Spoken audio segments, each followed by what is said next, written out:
activity serves no purpose whatsoever.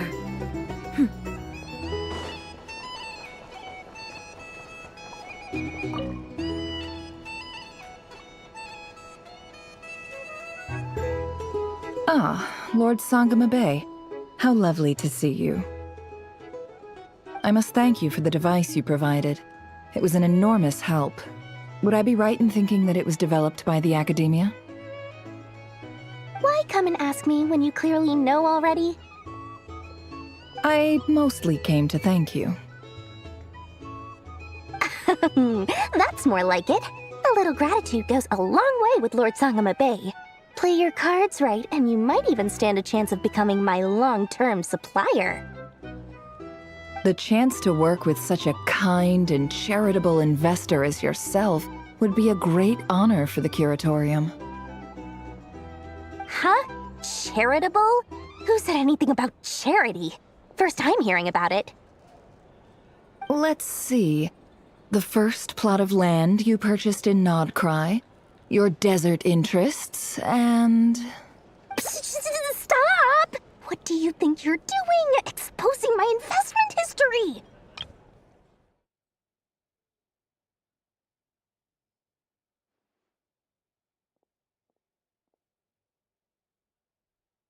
It's nothing to hide from. They're all perfectly legitimate investments. And some of the land you purchased was with the intent of building a sanctuary? Yes, I heard about that too. How did you...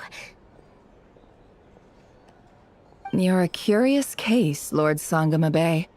You don't like people finding out about your good deeds, do you? But I'm afraid no matter how hard you try to keep things under wraps, where there's a will, there's a way. You did it for Sumeru, didn't you? It was empty land that was gonna go to waste otherwise. I figured if I built something there, it might at least get some use in an emergency. Disasters are capricious things.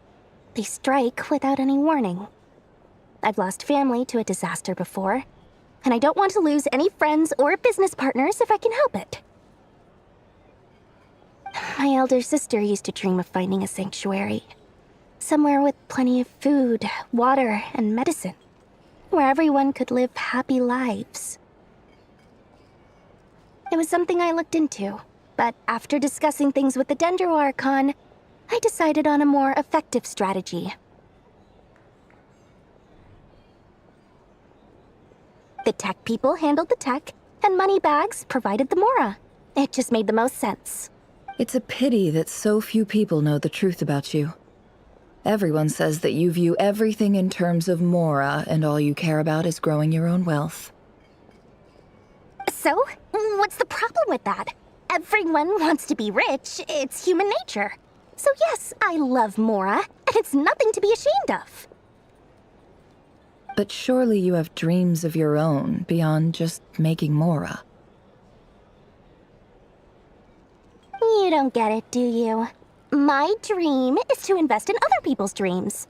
And, you know, make a nice little slice for myself along the way.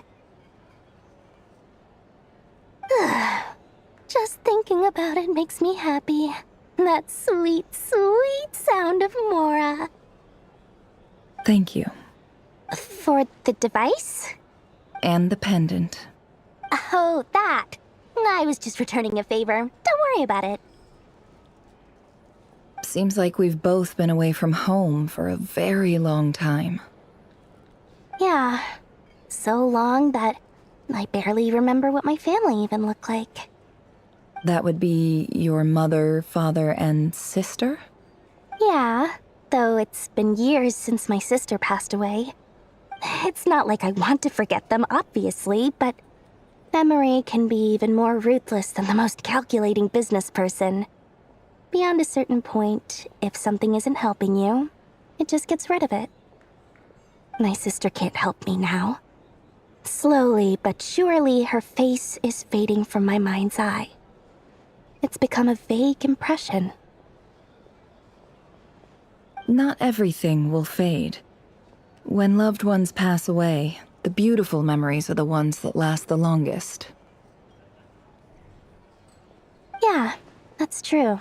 If you ask me, that's the one silver lining in all of it.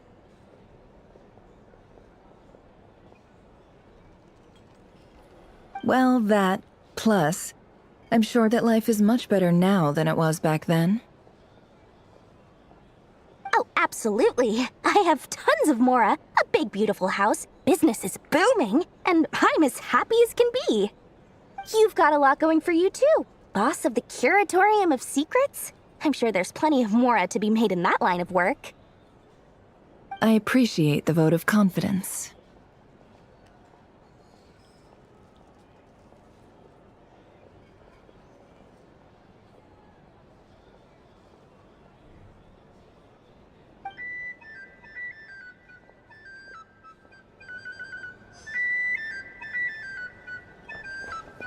Hey there. Looking for a drink or two? A drink? Or some information? Either way, I'd be happy to oblige.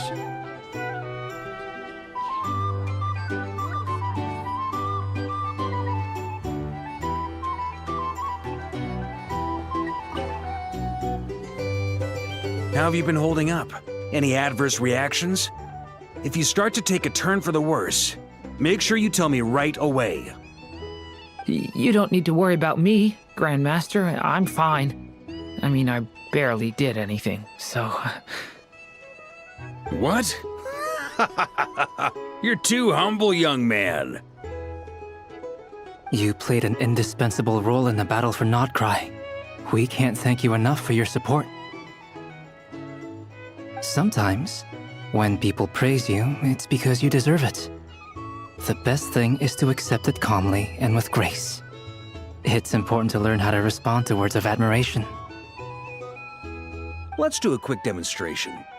Albedo, that was an incredible feat of alchemy. The pressure was on, but you worked flawlessly at lightning speed to get the job done. Thank you.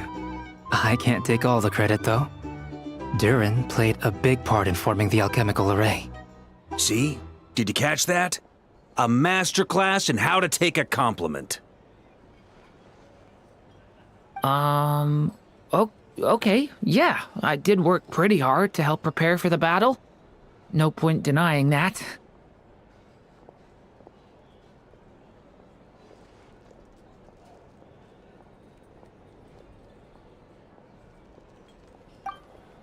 Hey, you guys!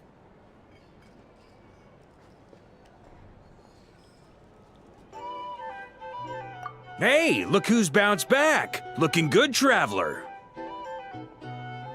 Seems like you've recovered. You won't need to take any more medication. Can I get you a drink? Huh? You know how to order at a bar now? You've sure learned a lot recently. Handling a drinks order is ridiculously simple compared to alchemy. Don't worry, I'll blend into society yet. Paimon believes it. You're clearly a fast learner, just like your brother. To be totally honest, though, Paimon didn't quite follow all the details when you first explained the plan to us. Don't worry, that's completely understandable. Unless you're a student of alchemy, it's hard to grasp the principle and how the process works. To put it in the simplest terms, we saw how our enemy stole the power of Kuvaki. And that gave us the idea of stealing his power to turn it against him. When facing an enemy you have no hope of defeating, it's best not to engage them in battle. So, instead of looking for a way to overpower him, we decided to help Columbina get strong enough to at least stand up to him in a fight. For this to work, we had to analyze his modes of attack, confirm who his main target was, and make sure that he wouldn't go beyond the range of the alchemical array. For added security, we prepared a total of 4 arrays. But to mitigate the impact of the battle, we identified one location in particular as the ideal spot, which is where the confrontation took place. The alchemical array absorbed his abyssal power. Then Durin processed it to render it usable by Columbina. That power enabled her to do what would otherwise have been nigh on impossible. What surprised me was that Dainsleif actually agreed to join us. Given his history with Rarir, he had every right to sit this one out. But we're extremely grateful for the decision he made. It must have been a painful choice to make. But I'm sure that making a decision was far better for him than staying in limbo. Absolutely. He was torn between two paths, but in the end, he made his choice and stuck to it resolutely. He doesn't strike me as the sort of person who'd stay trapped in limbo for long. Anyway, however you cut it, everyone gave a stellar performance. And now, it's time to kick back and celebrate.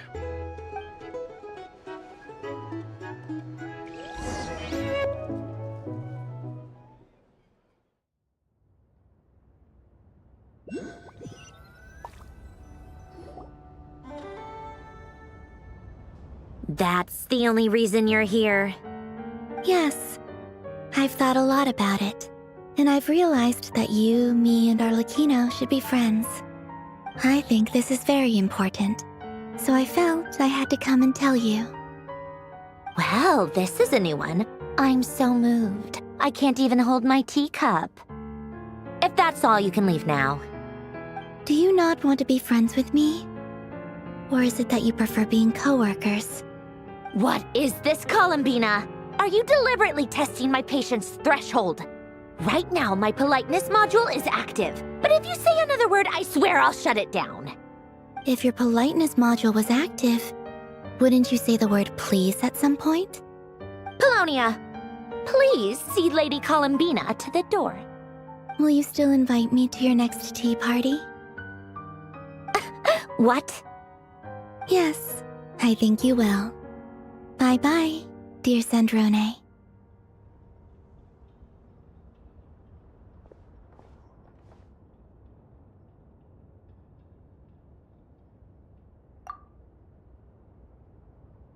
Last time, the Wild Hunt escorted you out. Would you rather I handled it myself this time? We just wanted to, see how you were doing now that it's all over. Why? Out of concern for my safety? I hope you didn't seriously think that the Rahir of Solnari would be able to lay so much as a finger upon me, given how prepared I was. Mostly because you kind of helped us out, so we just wanted to check you were okay. Looks like all your robots are fixed, huh?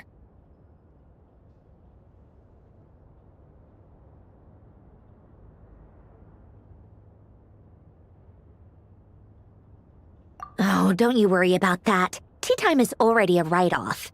The visitor before you managed to kill my appetite. If you're in the mood for tea, go ahead and help yourself. Otherwise, it's going to waste. My coasters are still missing in action, though. Use this notebook instead. Whoa! Pretty hefty notebook. Look at all those calculations. You can ignore those. They're just dumb scribblings. I doodle and write in my free time. Sometimes I remember the distant, dreamlike past. Sometimes I imagine the far-flung future. And other times, I grit my teeth and note down all the crazy nonsense going on in the present. Some people do the crosswords in the newspaper. This is my equivalent of that. Trying to predict the future is like daydreaming. And writing about the present just makes me furious. The past is my favorite. If nothing else, it's already set in stone, so I don't have to rack my brains trying to figure it all out. Huh. Although, having said that, the only vaguely interesting memory in my past is probably that guy they call Lord Artificer.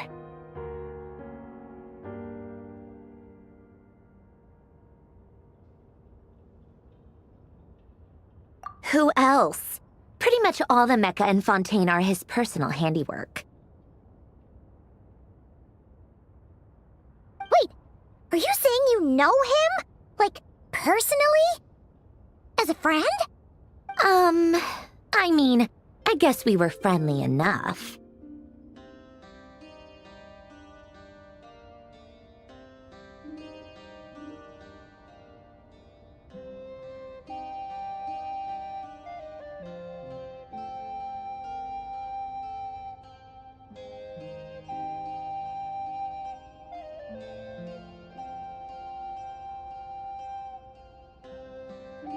Yep. In fact, I'm probably the only normal person left who knew him at all. We used to chat occasionally back when he was still around. Before he passed away, he asked me to destroy all his manuscripts.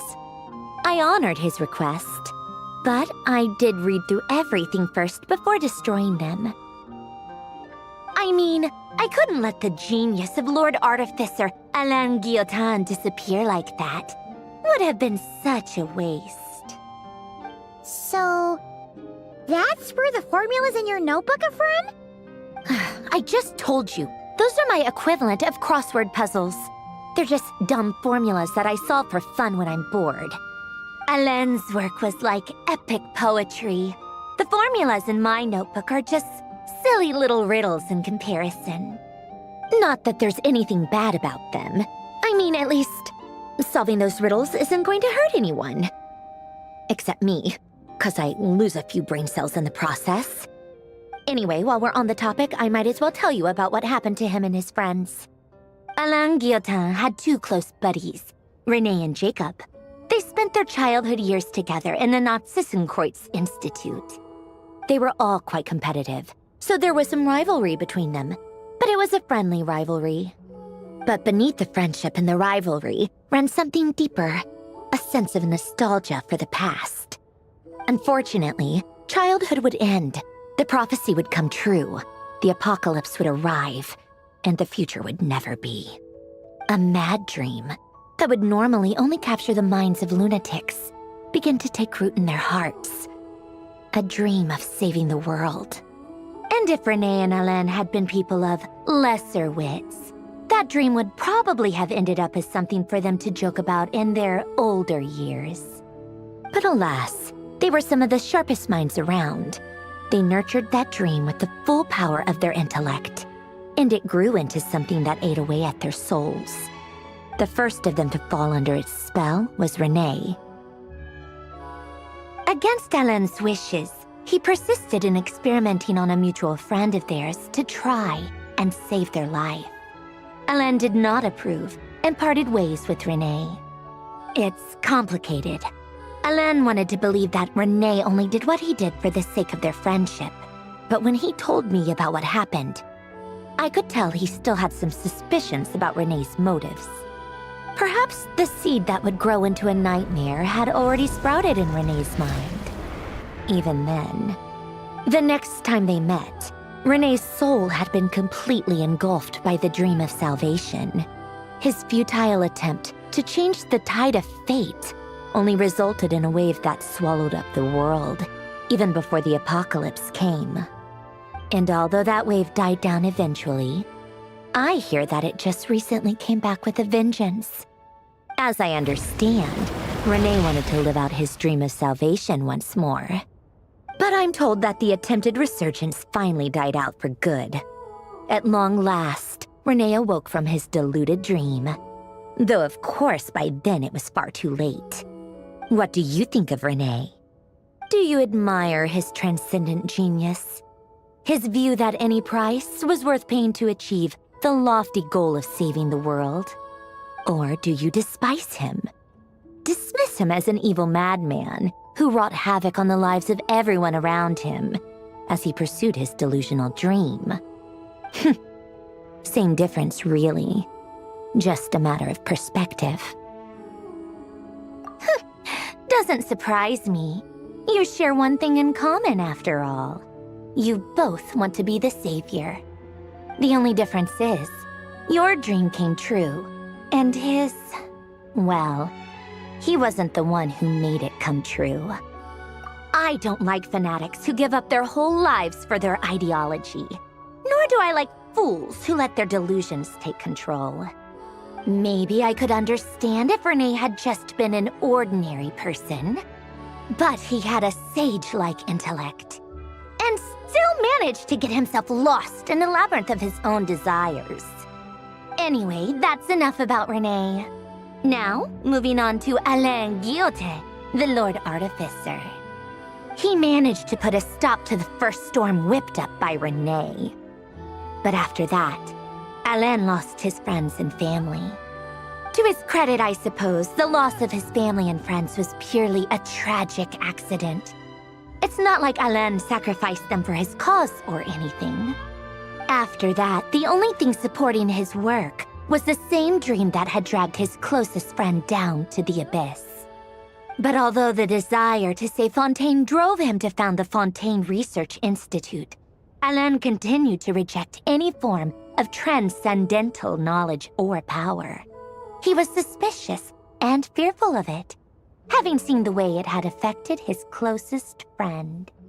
I think that formulas and machines derived solely from human intellect were the only thing that gave him a sense of spiritual comfort. Yet Alain's intellect was simply too great. It barely left him space to breathe in his lifetime. Once he realized that the end of his life was approaching, he finally accepted the truth. The Nazissenkreuz Institute needed someone, and a human being, to see its story through to the end. He quit working on his formulas, trading them in for the fairy tales that had played such a formative role in his childhood, but which he'd barely touched in his adult life.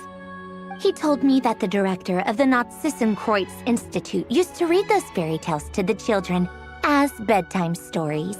Apparently, they worked wonders at sending kids off to sleep.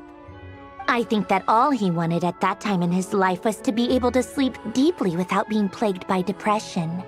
By that point, nothing else really mattered. At the very end, he laid down to rest in the ruins of the former Nazissenkreuz Institute orphanage, while the Fontaine Research Institute he had founded continued tirelessly with its work. Many years after that, tensions over competing dreams would once again cause a rift, this time between members of the Fontaine Research Institute. But the actions of those fools had nothing at all to do with Alain. And that is the story of two people from the Nazissenkreuz Institute who both wanted to save the world. One went all in on his fantasy of salvation without ever looking back, and ended up calmly sinking to the bottom of the deepest sea. The other sought desperately to burn bright in his life, even though he wasn't sure where he was going. I do sometimes wonder, why is it that people like them have such grand hopes of saving the world? Even the grandest tree starts as a tiny seed. So perhaps, for each of them, their mission to save the world began with a very simple desire: to save themselves. They were young children with friends and family who mattered to them, desires to explore the meaning of life, ambitions to have a successful career. They didn't want to see all of that taken away in one fell swoop. Or maybe they just wanted to find something to anchor themselves within the chaos, to stop them getting quietly swept away by the storms of life. But instead, the search for their own salvation took them down the rocky road laid out by fate. Do you think the desire to save oneself is enough of a justification to try and save the world? The way you said that sounded just like Alain. I asked him the same question back when he was in his prime, putting all of his energy into his work. He gave the exact same answer as you did. No elaboration, just a quick short answer before getting right back to his work. He was always that way. All right, tea time's over. I owe Arlecchino a favor for telling me these stories. I'll have to bring a whole sack of gifts the next time I visit the House of the Hearth. I'm gonna go tinker with Polonia now. You guys can do whatever you want, as long as it doesn't involve interrupting me. Polonia, exit hibernation mode. Begin diagnostics.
The Adeptus arts are most miraculous.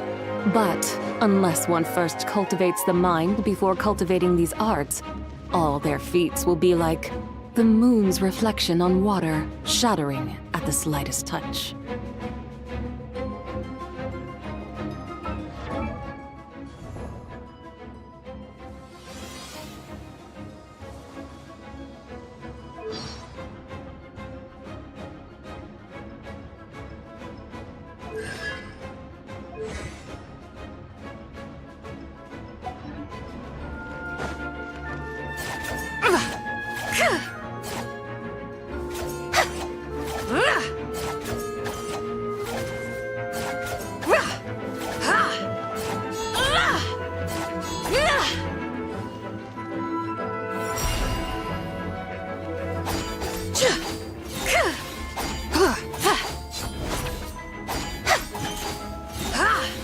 Smite the dust!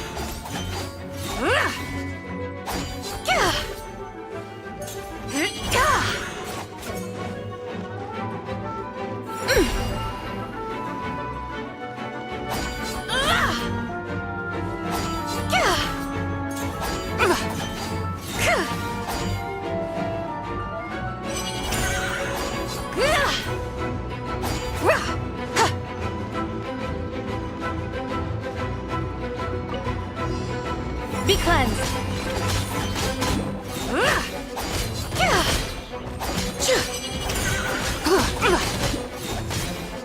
The sky's clear, the glazed moon shines!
They say that the calmer things seem on the surface, the more likely that danger lurks in the shadows. Not sure if that's always true, but it never hurts to stay alert.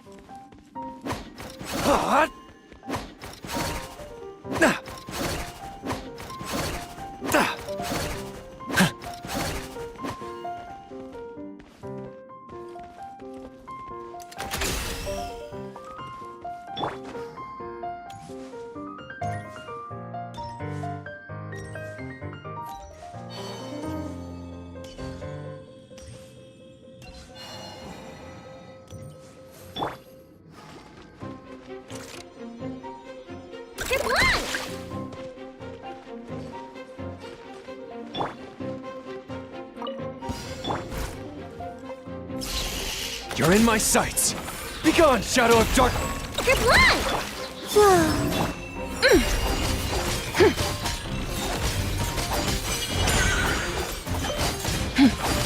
Lofty wisdom will show us the way!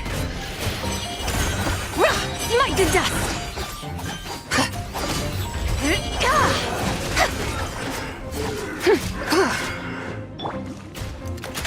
The light compels you! Chew on this! Wane. 3 moons converge. Without further ado, foolish and ignorant! Divine light, shield them!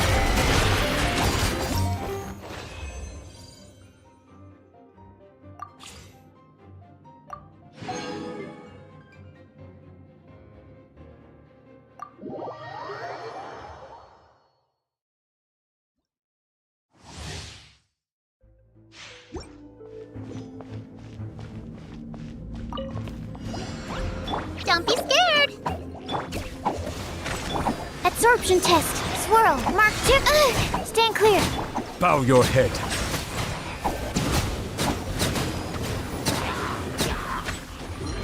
Be sanctified.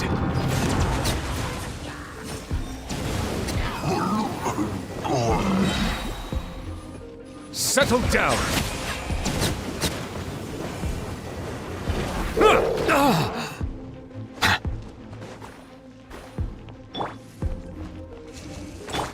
Stay put! Ready, go! Animo test 6308.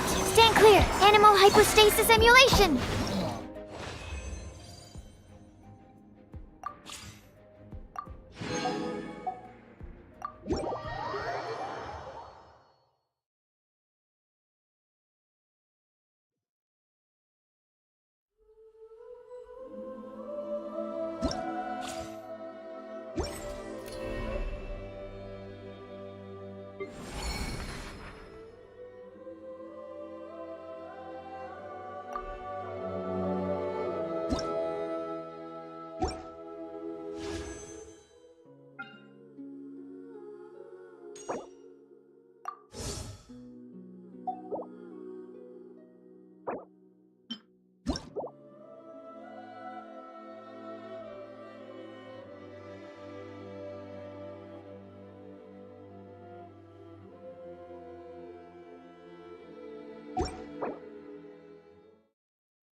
Thank you for waiting. I finished checking your Adventurer Handbook. Here are your commission rewards. We have no other urgent commissions on the books at present. Thank you for all your hard work lately. Perhaps you two could consider taking a vacation. Amazing! Paimon never thought we'd end up having downtime and not cry. Things were pretty hectic when we first got here. Everywhere you looked, it was either the Wild Hunt causing chaos or the Fatui stirring up trouble. It felt like this whole region was one giant slime in a barrel, ready to go boom at any moment. That's right! Another win for Tibet's top duo! Ah, yes. Are you two aware that the Moon Prayer Night is soon to take place? Oh, yeah! Lama told us that was coming up soon. Wait, why do you mention it, though? Do people in Nasha Town celebrate it, too?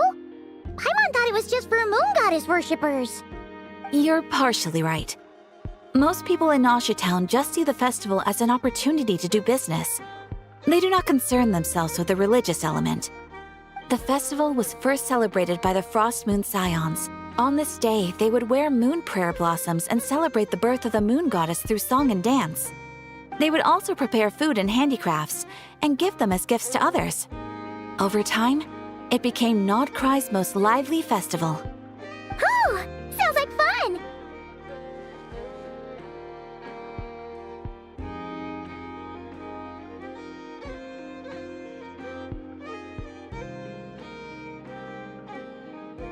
Great!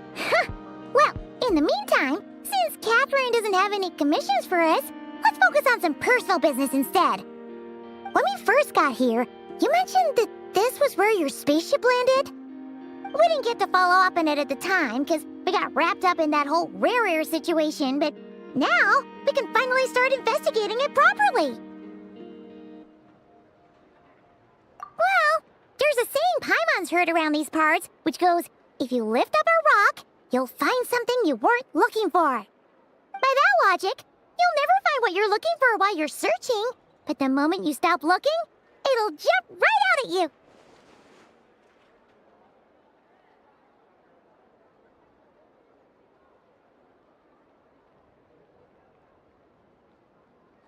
Could be worth a try though, right?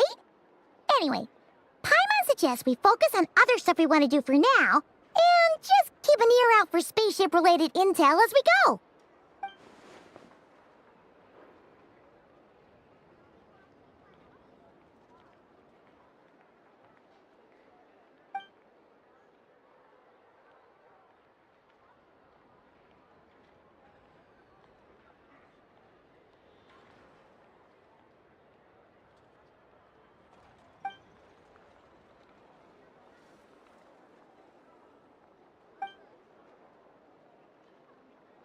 What's wrong?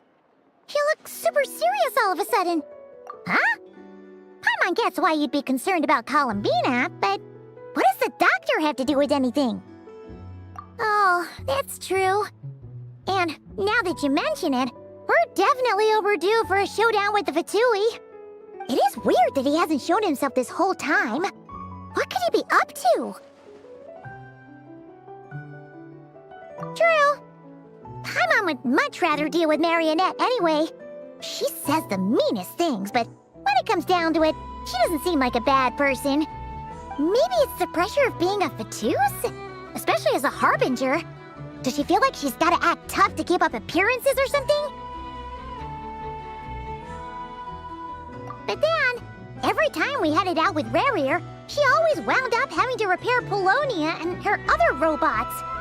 That's gotta sting. Losing face always hurts more for people who care a lot about their image. She's probably still furious about it.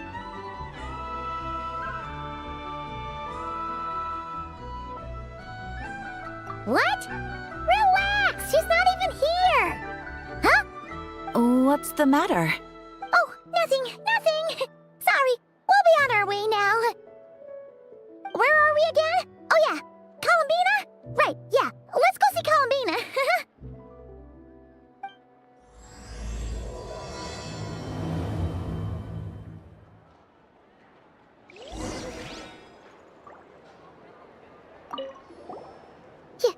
You won't snitch on us, will you?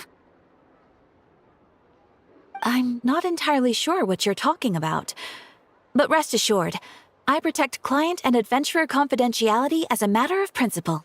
Phew! That's a relief. Paimon does not want to get an earful from her.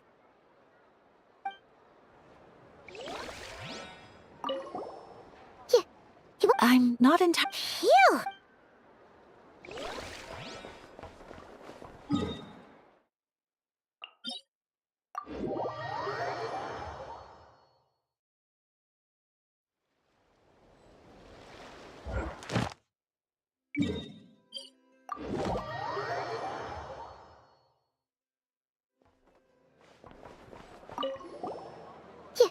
You won't... I'm not entirely... Phew!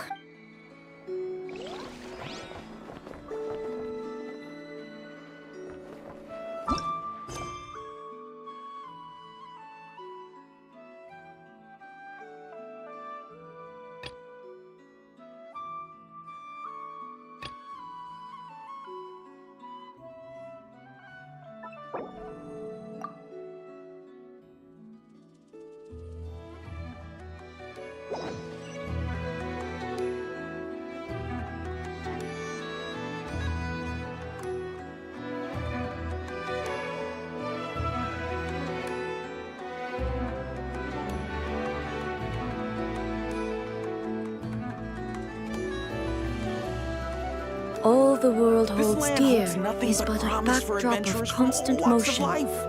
Wouldn't you agree? I stand before it, alone and unchanging. I better get me some alpacas. Once they've hauled everything over to Snezhnaya, make a little extra myself.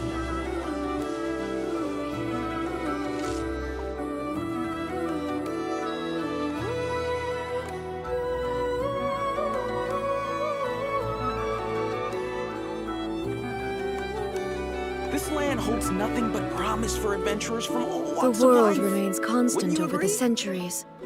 But human life is like the dew at dawn, or a bubble rising through water. Transitory. I better get me some alpacas. Once they've hauled everything over to Snezhnaya, I can make a little extra by selling their wool.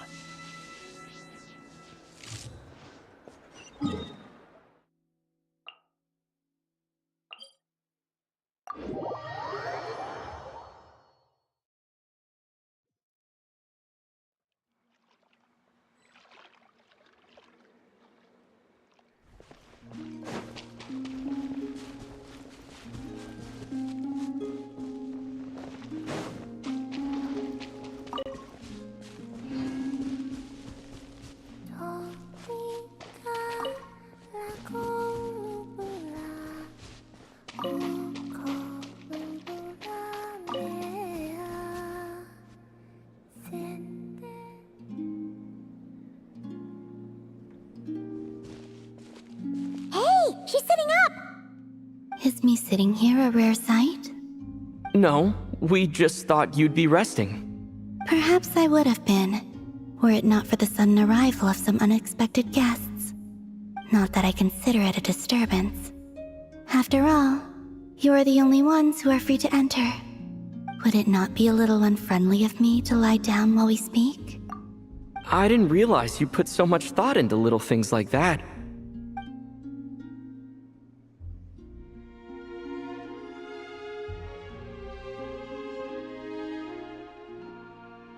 Only sometimes. There have been moments lately where I think about you and your companions. They are warm, mysterious, and cozy memories. Very few of my past memories are anything like that. They say that travelers return home bearing bags full of souvenirs. But my luggage was empty, and I believed it would stay that way. Return home? So, you're still planning on returning to the moon? Yes. This planet continues to reject me, reminding me that I do not belong here. If I remain in Teyvat, there will come a day that I disintegrate. And I don't mean reduced to dust, or turned into food for the flowers. I mean, I will cease to exist entirely. Alright then. Well, we're sure gonna miss you. But it sounds like we'll have to say goodbye. How do you intend to return? The moon prayer night is soon to arrive. On that day, the moon will be closest to Teyvat. The Kuvaki in this land will reach its peak at that time. I merely need to grasp the tide, and with relatively little effort. Oh, Paimon gets it! It'll work like a slingshot! You make it sound like she's gonna get blasted up to the moon. If I did that, I suspect I would crash into the false sky. I will be using a much gentler approach. But I do like the analogy. It's fun. You see? She gets Paimon's sense of humor.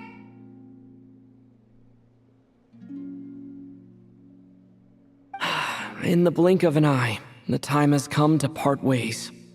It does feel that way, doesn't it? Time seems to fly fastest when you are enjoying it. I have always thought of myself as a wanderer on this earth, and it has never expressed any desire to keep me here.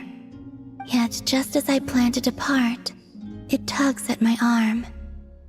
Is this a gesture of affection? Or is the world mocking me? Oh. Were you hoping I can answer that? Yes.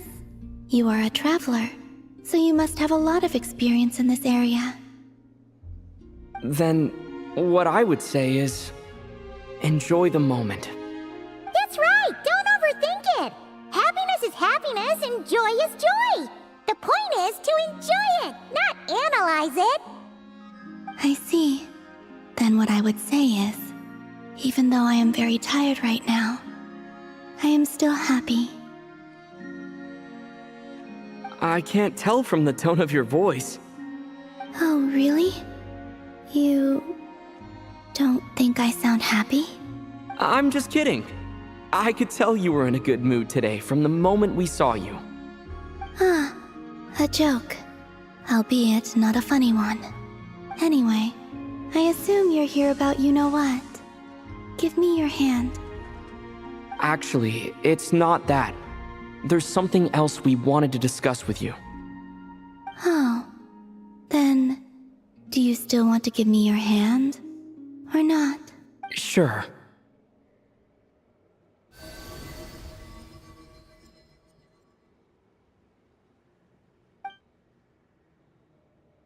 Thank you. So, I've heard that in the Moon Prayer Nights of the past, people here would hold celebrations in the Moon Goddess's honor. Since you helped so much in our fight against the Rehir of Solnari, I think you deserve a farewell party before you return home. I haven't asked everyone else for their opinions on this yet, but I'd like to invite you to join the upcoming Moon Prayer Night. I've never joined a moon prayer night before. I'm not sure what I would even do. Oh, don't worry about that. We take care of everything. All you need to do is show up. Of course, there's no need to force it if you're not feeling strong enough. It's just, this kind of felt like a golden opportunity.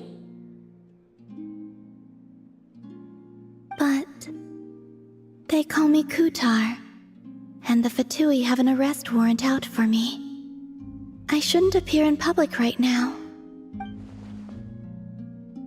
I'll make it work. You have my word. Yeah, we got your back. Well, he does. Paimon's actually not too sure what he's planning. All right, if you're sure. I will not refuse your invitation.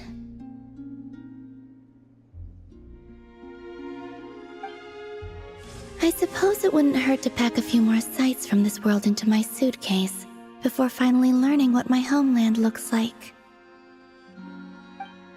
Oh, if you see Lauma, please tell her that my answer to the question she asked me is neither yes nor no. Rather, it is, there is no need.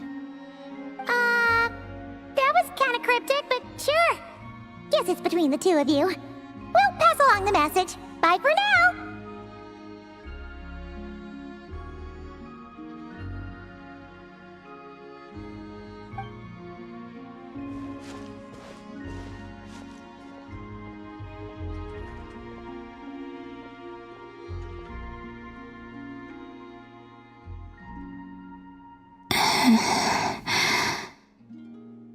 And also, I do not know.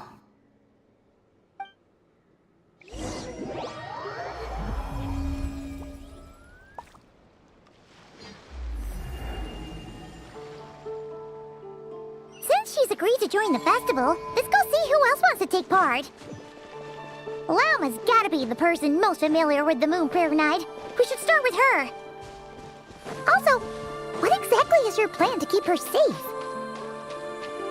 Not sure yet. I'll figure something out. What? Are you serious? And Paimon even gave you her vote of confidence back there! When did you become so sneaky?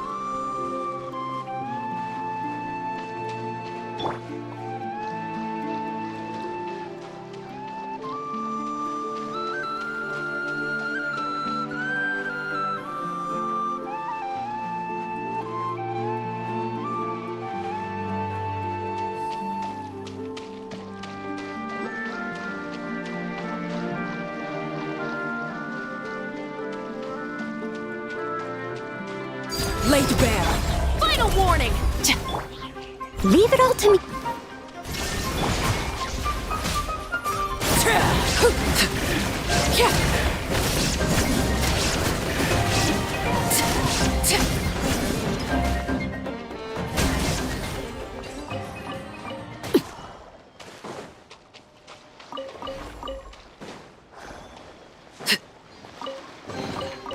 Ah, something with which to commemorate this occasion.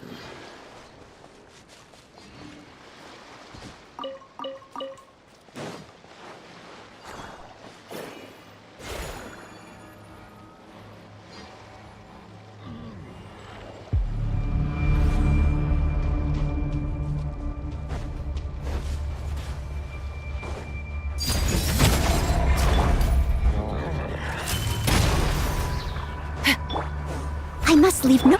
Shine down!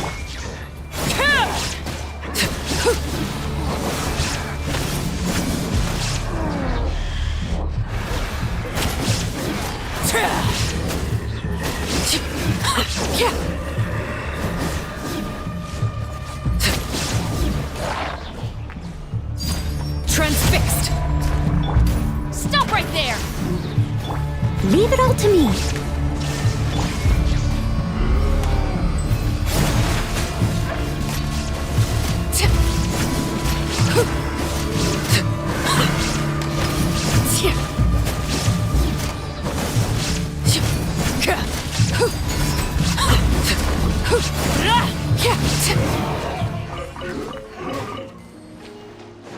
Everlasting as the moon!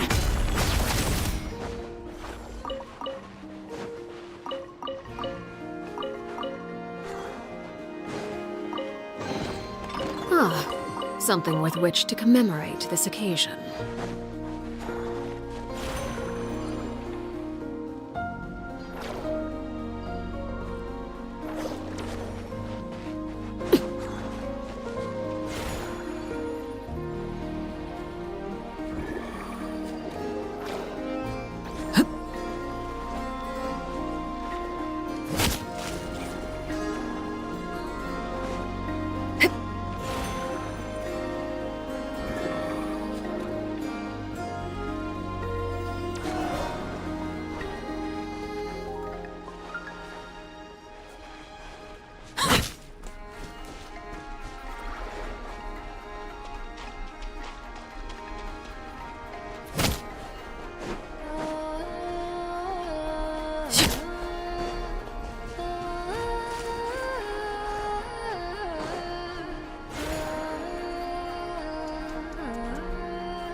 Add Astro. Thank you for Add Astro.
Hey, Llama! It's us! Huh? Varka? What are you doing here? Beats me. I had a bit too much to drink last night, and when I woke up, I was on Hisi Island. Mr. Varka is helping to oversee Nasha Town's preparations for Moon Prayer Night. He is here to go over some details regarding the decorations and custom cloth designs. Right, yeah, that too. What do you mean, that too? Yes. Celebrating this festival is a long-held tradition here in Nodcry. On this day, the crescent moon at the top branches of the verdant crest turns into a full moon, and the moon prayer blossoms bloom with a special radiance. It's an especially welcome event coming off the back of all that nasty business with Rare. Everyone got put through the ringer recently, and now they're looking to turn their fortunes around. The big shots in town all agree that a big, lively celebration is just what we need to rebuild people's faith in this place. No wonder Catherine said the people weren't so bothered about the religious element. That's right. It's become more of a local custom by this point. The celebrations have little to do with whether the religious stories behind this event are true or not.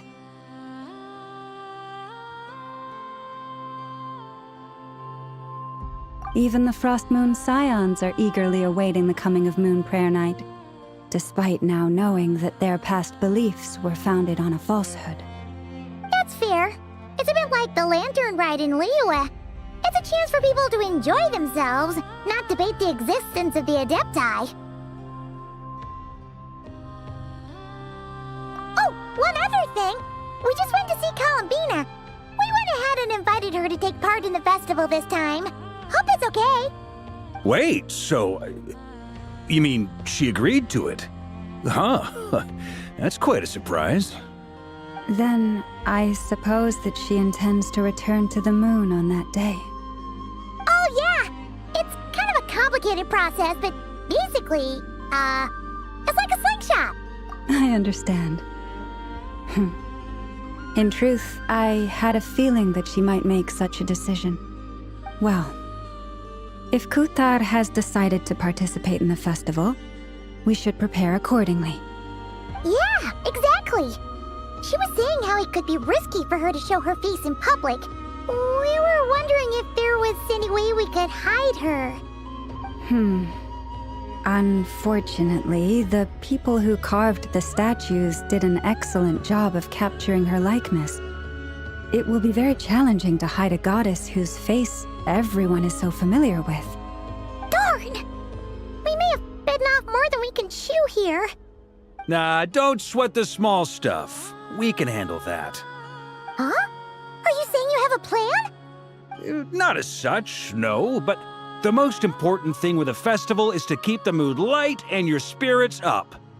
You can't go preparing for a festival with those long faces. You'll never convince anyone to enjoy themselves. The Monstetter spirit is strong with this one. As it happens, I agree with Mr. Varka. Let's start by making our appreciation for Kuthar the beating heart of the festive atmosphere. And who knows? Once we get the ball rolling, perhaps everything will just fall into place. Hey! Did you catch that? Llama said the thing! Or close enough, at least. Ha ha ha!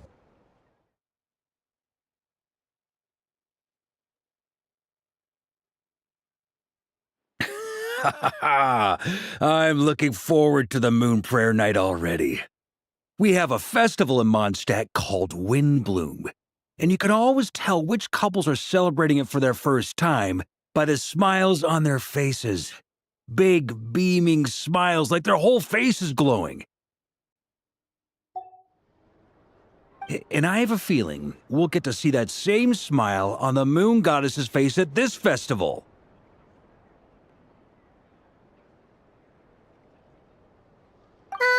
Not quite the same, surely. Anyway, I'll take care of business in the city, but I'll have to leave the decor up to you and the Frost Moon Scions. No one else can capture that traditional aesthetic quite like you guys. But lastly, there's the final key element that brings the festival to life. Companionship. Before you leave, let me show you something that we've been preparing. Mr. Varka had asked to see it already, so you may as well tag along. Also, I have some further questions about Kutar's decision.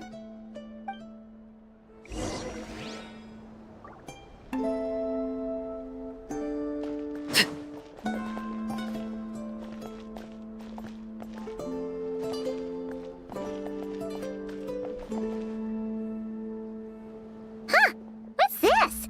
They sure look like they're having fun. I believe so. Kuhenki seem very skilled at playing drums like these, although I'm not sure where they learned it from. Maybe it's an innate talent? In their eyes, they're probably just playing with toys.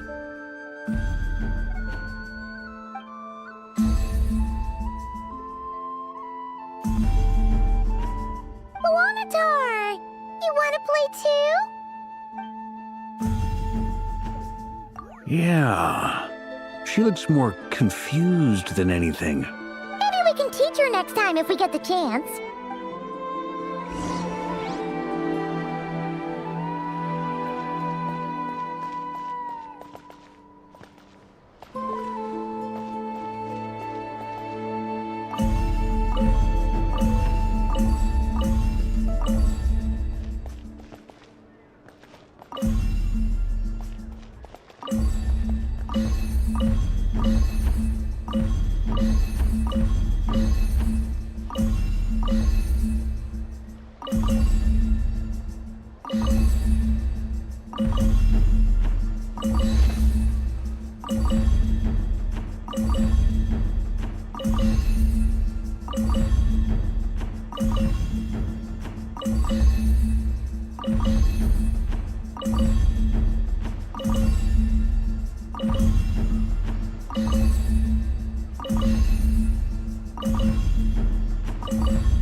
What are these floaty things? Moon veils. We hang them from buildings in the city during the festival. When you look at the sky through them, it creates a lovely misty effect.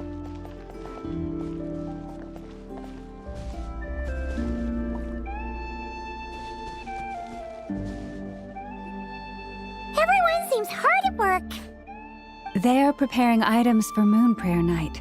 For instance, the sculpture being made over here, Mr. Varka and I were just finalizing the details of where it will be placed. Ah, there she is. I didn't know the finished article would be so large. Not to worry, though. All the necessary arrangements have been made. Just let me know once it's ready, and I'll get some people to ship it over. You have my thanks. And over here, we are preparing a very traditional confection. Oh, look at all these colors! It looks great! Can Paimon try one? Of course. I have a feeling you'll like it a lot. You bet! Sweets and treats are Paimon's favorite. If you included those in the Feast of the Moon, I bet Paimon would have joined the Frost Moon Scions by now. There will also be verdant crests like this present in Nasha Town during the festival. The timing of Moon Prayer Night is not completely set in advance. We make a rough estimate, then observe the changes in the verdant crests and moon prayer blossoms to guide us. As such, the wait itself is a fun feature of this particular festival.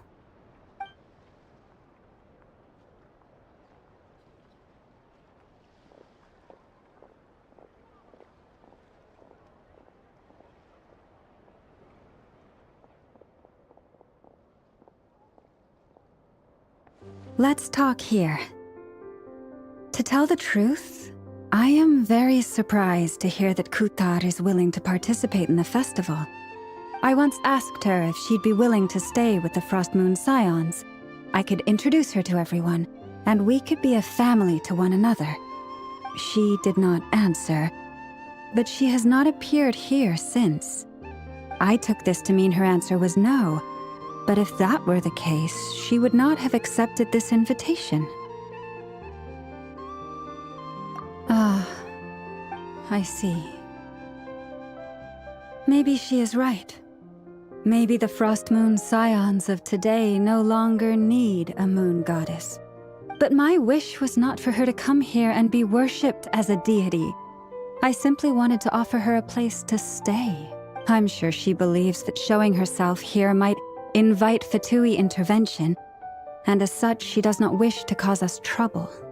But what really pains me about all this is that this is her birthplace. She ought to belong here, yet no one has been able to grant her shelter. I think I'm qualified to weigh in here. When someone's about to depart on a long trip, what they need is blessings, not burdens. We should wish her the best, not make the journey harder than it already is. Anyway, she's agreed to attend, hasn't she? All we need to do is simply respect her decision. I see your point. Yes, she will soon depart after all. Our job is to leave her with some happy memories. Besides, who's to say her journey to the moon is a one-way trip?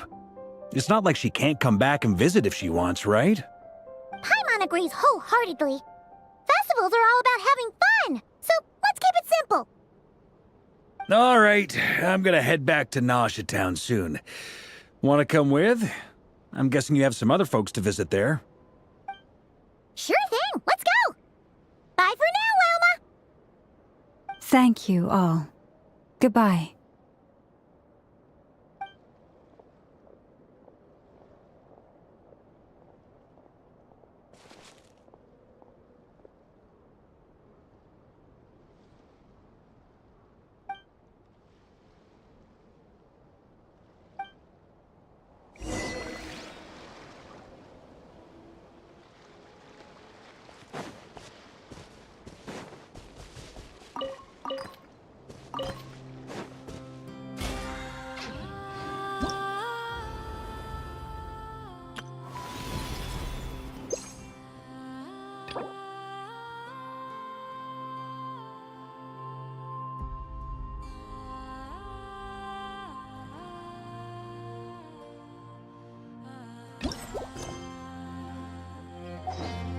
Something you wish to report?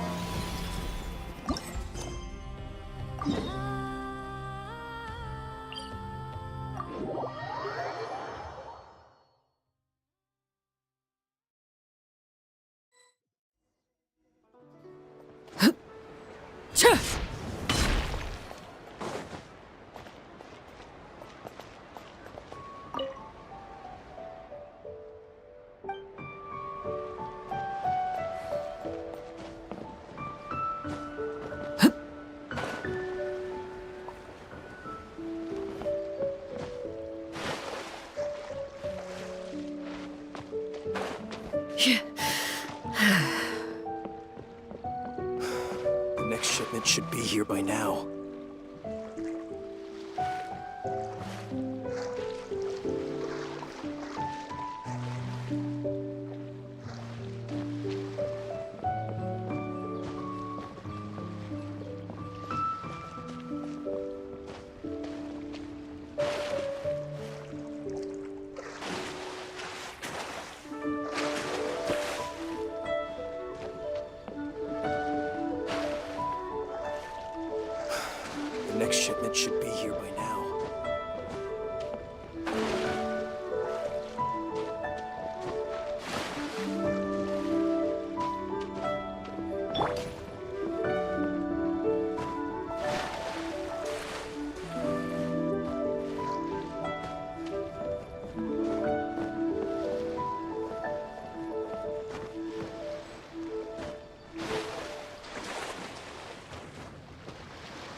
shipment should be here by now.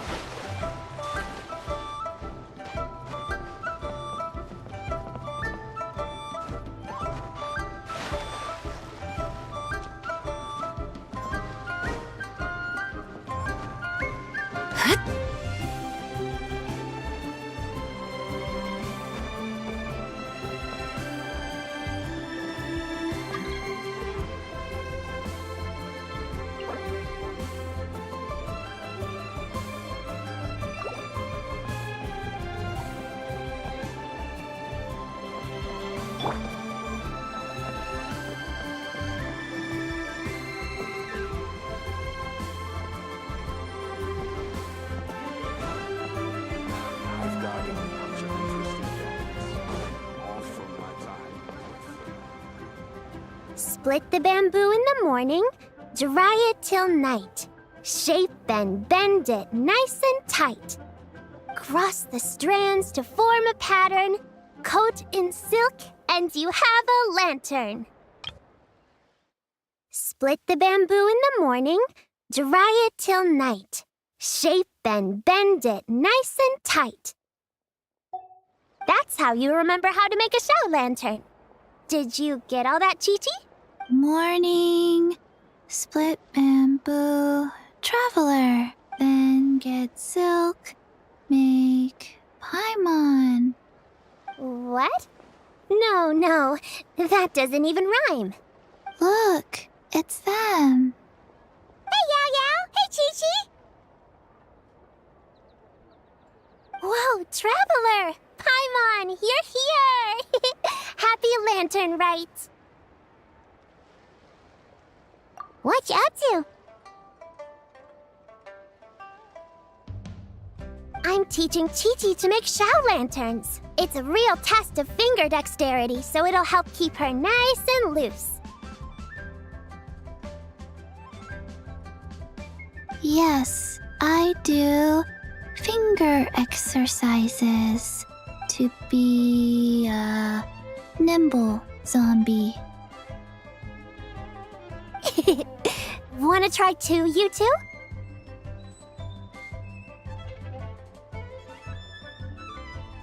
Oh, okay.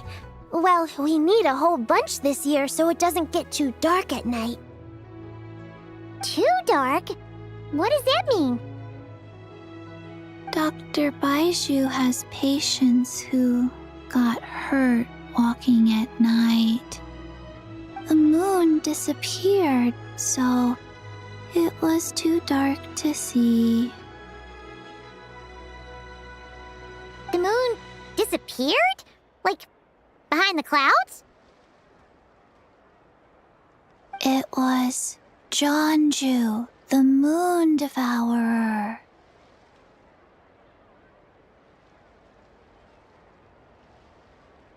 Changshan told me about it, but now I forgot.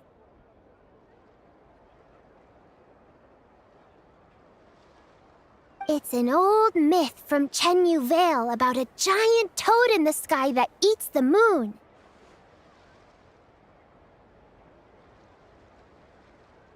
What? The moon gets eaten? It's just a story. It's not like there's actually a giant toad in the sky. I asked Master about it, and she said myths are just insights into how the people of the past understood the world. Well, I didn't see it that night. But I've checked several nights since, and it's been there same as ever. According to Chi-Chi, though, the Ministry of Civil Affairs sent someone to do some kind of serious investigation. So, I don't know. Maybe something did happen. The Ministry of Civil Affairs? This is starting to sound bad.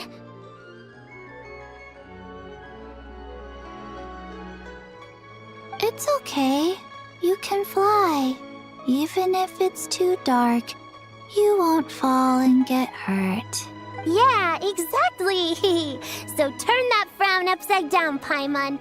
Or someday you'll get a whole bunch of wrinkles and wake up looking like an old granny. What? Okay. No more frowning.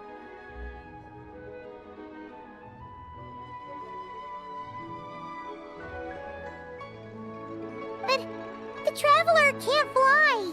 He can still fall and hurt himself, right? Don't worry.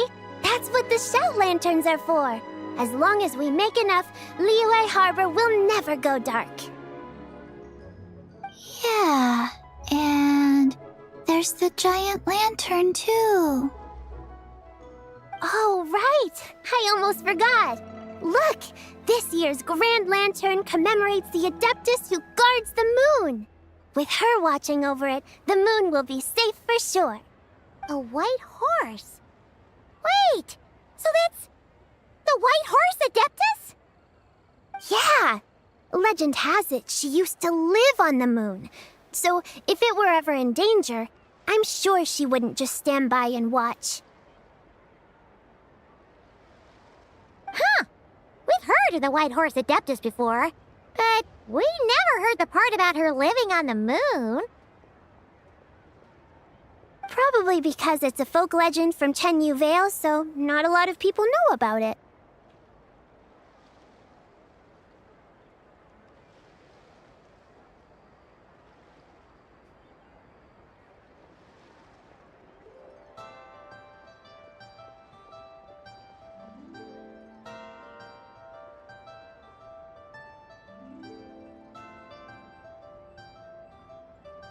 But recently, some ancient artifacts were unearthed in Liyue, and the archaeological team even found evidence of ancient people worshipping an Adeptus who lived in a palace on the moon.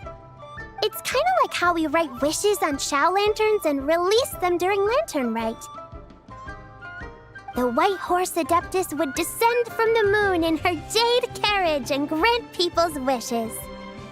Ooh! When did that happen? She sounds different from the other Adepti in Liyue. It must have been a super long time ago, 'cause even Master barely knows anything about this Adeptus. Nope. Kinda unbelievable, right?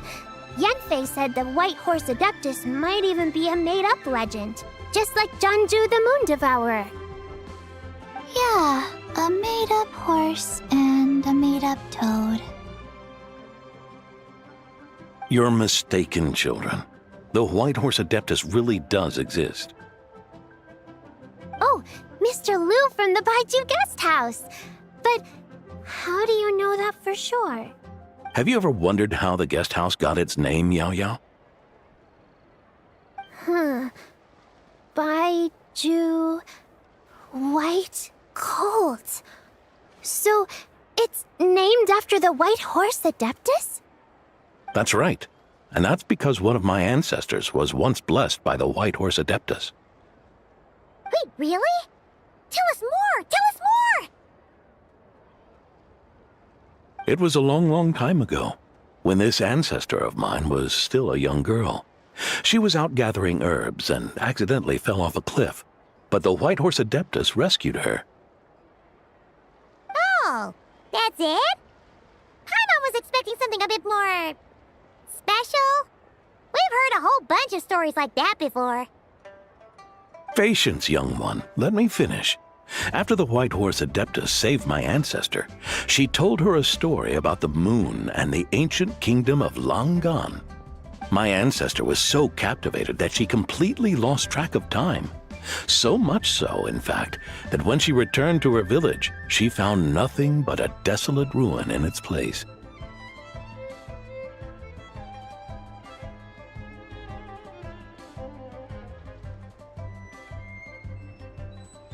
It was as if, without her knowledge, countless years had passed in the mortal world. Huh? The most extraordinary part of all is that it turned out to be a dream. When she woke up, she found herself at the bottom of the cliff, right where she had fallen. Other than her medicine basket, now filled to the brim with rare herbs, It was as if nothing had happened, until out of nowhere, a horse's whinny echoed through the air, and when she looked up, she saw a pristine white horse leaping over the cliff. A white horse leaping over the cliff? Wow, that sure is a crazy story. But now, it's starting to sound a bit too far-fetched. Another skeptic. You sound just like my son. But I know it's true. Ancestral records don't lie. Wait, so your son doesn't believe it happened? Don't get me started. Not believing is one thing, but he even wants to change the name of our guest house. It's a disgrace, I tell you, a disgrace. Well, it was getting about time for him to take over the guest house. And what's the first thing he does? Starts going on about how the name doesn't attract enough customers and how we're losing business to Wangshu Inn. Can you believe that? As if Baiju Guest House and Wangshu Inn aren't miles apart from each other. Oh, what about something like the Geo Lord's Rest? Paimon bets that would get people through the doors. Geo Lord's Rest. I like that one. This isn't about getting people through the doors. This is about disrespecting our ancestors. Oh, White Horse Adeptus, my wish is this. Let your divine power be known. Teach my foolish son the error of his ways. Paimon wants to learn more about this Adeptus. Hey, maybe we should ask Zhongli. Good idea! Mr. Zhongli is super knowledgeable. He can answer questions even Master has no clue about.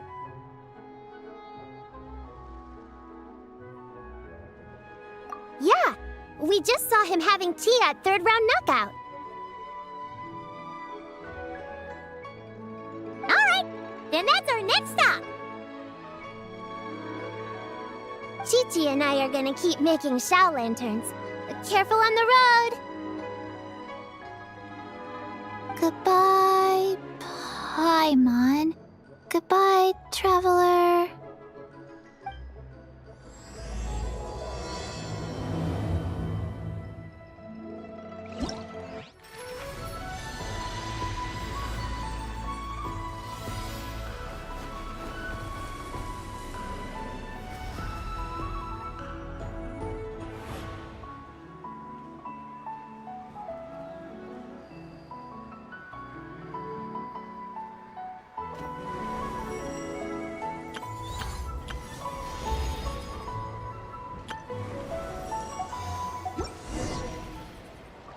I should have a store. Mr. Zhongli is having tea at third round knockout. Good luck! Morning. Split bamboo. Traveler. Oh no. I got it wrong again.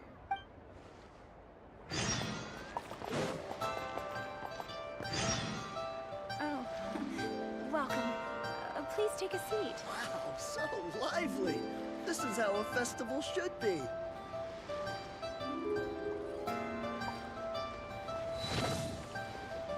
I should have a store.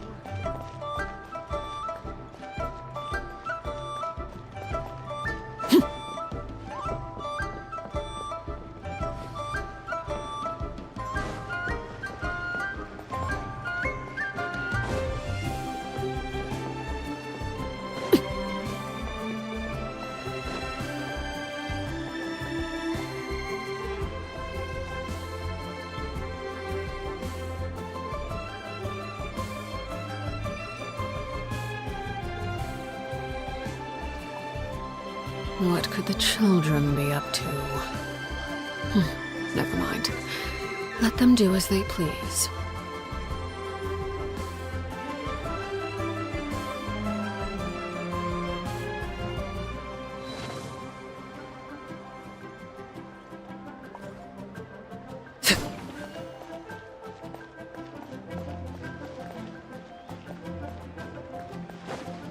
So lively. This is how a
So lively! This is how a festival should be.